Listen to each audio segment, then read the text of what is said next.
Plonger dans la forêt pour un bain de nature, remplir son corps d'énergie réparatrice par un subtil enchaînement de mouvements à la fois amples et dynamiques, c'est l'invitation au bien-être à laquelle est convié l'adepte du Qigong.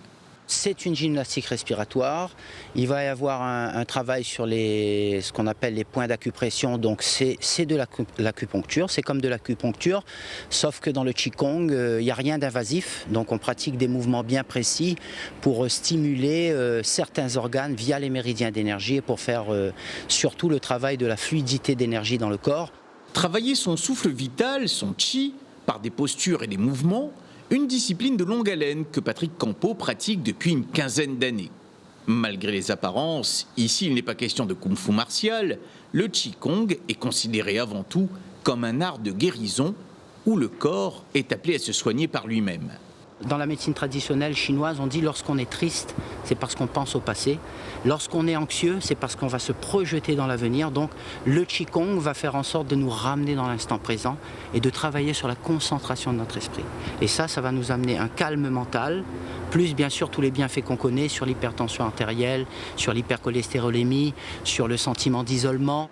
Jean-Pierre Avoun a découvert les bienfaits thérapeutiques du Qigong lors d'un voyage en Chine. Là-bas, il a constaté que certains spécialistes soignaient leurs patients grâce au travail du souffle, un procédé permettant même de réaliser des anesthésies avant des interventions chirurgicales. Au hasard d'une rencontre, dans la forêt de l'étang salé, il confie les bienfaits qu'il en retire pour lui, mais aussi ce que cet art pourrait apporter à la société réunionnaise. Les gens sont tellement stressés, en plus avec le Covid, les gens sont toujours énervés vous voyez des violences, pas mal de trucs. Et c'est important, le Qigong, ça permet la personne de maîtriser, d'être saine, de voir les choses différemment.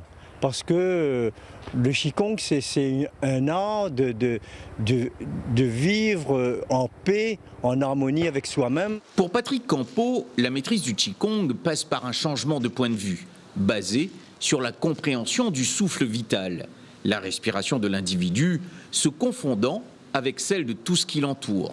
Le yin et le yang, c'est d'abord l'unité de tout ce qui existe sur la Terre et donc l'interdépendance non seulement des phénomènes, mais aussi des êtres.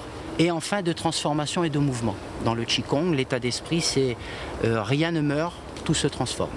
Donc à méditer. Tout se transforme, même la maladie, en bonne santé. Encore faut-il une dose sérieuse de persévérance et une pratique assidue, chacun à son rythme et selon ses besoins. Pour certains, cela peut même passer par la capacité à prendre le temps de se poser pour respirer en paix.